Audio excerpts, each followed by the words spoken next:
ತುಂಬಾ ಖುಷಿ ಬಿಕಾಸ್ ನನ್ನ ಕ್ಲೋಸ್ ಫ್ರೆಂಡ್ ನನಗೆ ಬಿಗ್ ಬಾಸ್ ಮನೆಯಲ್ಲಿ ಸಿಕ್ಕಿದಂತಹ ಒಂದು ಅಮೂಲ್ಯವಾದಂಥ ಒಂದು ರತ್ನ, ಒಂದು ಸ್ನೇಹ ಅಂತಂದರೆ ಅದು ಜಾನ್ವಿ. ತುಂಬ ಖುಷಿಯಾಗಿ ನಾನು ಅವ್ರನ್ನ ಜಾನು ಅಂತಲೇ ಕರಿತೀನಿ. ಈ ಸ್ನೇಹ, ನಮ್ಮ ಪ್ರೀತಿ, ವಿಶ್ವಾಸ ಯಾವಾಗಲೂ ಹೀಗೆ ಇರಬೇಕು ಅಂತಲೂ ಕೂಡ ನಾನು ದೇವರಲ್ಲಿ ಕೇಳ್ಕೊತೀನಿ. ಬರೀ ಮನುಷ್ಯ ಅಂತಂದಾಗ ಬರೀ ಅವರು ಸುಖದಲ್ಲಿ ಮಾತ್ರ ಭಾಗಿಯಾಗುವಂಥದ್ದಲ್ಲ. 112, 113 ದಿನದ ನಮ್ಮ ಪ್ರಯಾಣ, ಬಿಗ್ ಬಾಸ್ ಪ್ರಯಾಣ. ಬಟ್ ಅಲ್ಲಿ ನಮಗೆ ಅನೇಕರು ನಮ್ಮನ್ನ, ಯಾಕೆಂದ್ರೆ ಒಬ್ಬ ಕಂಟೆಸ್ಟೆಂಟ್ ಆಗಿ ಹೋದಾಗ ನಮಗೆ ಸ್ನೇಹ ಅನ್ನೋದು ಸಿಗೋದಿಲ್ಲ. ಯಾಕೆಂತಂದ್ರೆ ನಾವು ಸ್ಟ್ರಾಂಗ್ ಅಂತ ಪ್ರೂವ್ ಮಾಡುವಾಗ ಬರೀ ನಮ್ಮ ನೆಗೆಟಿವಿಟಿ ಮಾತ್ರ ಹೇಳ್ತಾ ಇರ್ತಾರೆ.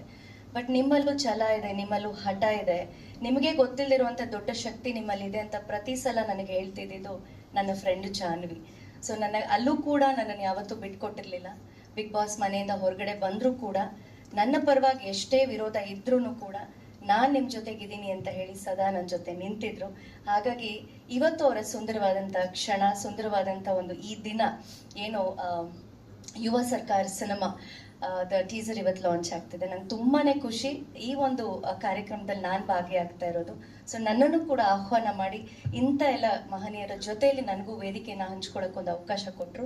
ಸೊ ಇಡೀ ತಂಡಕ್ಕೆ ಎಲ್ರಿಗೂ ಕೂಡ ಒಳ್ಳೇದಾಗಲಿ, ಆಲ್ ದ ಬೆಸ್ಟ್. ನಮ್ಮ ಕನ್ನಡ ಸಿನಿಮಾಗಳು, ಕನ್ನಡ ಕಲಾವಿದರು, ತಂತ್ರಜ್ಞರು ಬೆಳಿಬೇಕು. ಸೊ ಅದೆಲ್ಲ ನಮ್ಮ ಕೈಯಲ್ಲೂ ಕೂಡ ಇರುತ್ತೆ, ಬೆಳೆಸುವಂಥದ್ದು ನಿಮ್ಮ ಕೈಯಲ್ಲಿರುತ್ತೆ. ಎಲ್ಲ ಮಾಧ್ಯಮದ ಮಿತ್ರರು, ಮಾಧ್ಯಮದ ಹಿರಿಯರು, ಗಣ್ಯರು ಎಲ್ಲವೂ ನಿಮ್ಮ ಕೈಯಲ್ಲಿರುತ್ತೆ. ಈ ಸಿನಿಮಾ ಮೇಲೆ ತಮ್ಮೆಲ್ಲರ ಪ್ರೀತಿ ಇರಲಿ, ವಿಶೇಷವಾಗಿ ನನ್ನ ಸ್ನೇಹಿತೆ ಜಾನು ಮೇಲೆ ಇರಲಿ ಅಂತ ನಾನು ಕೇಳ್ಕೊತೀನಿ. All the very best. Thank you.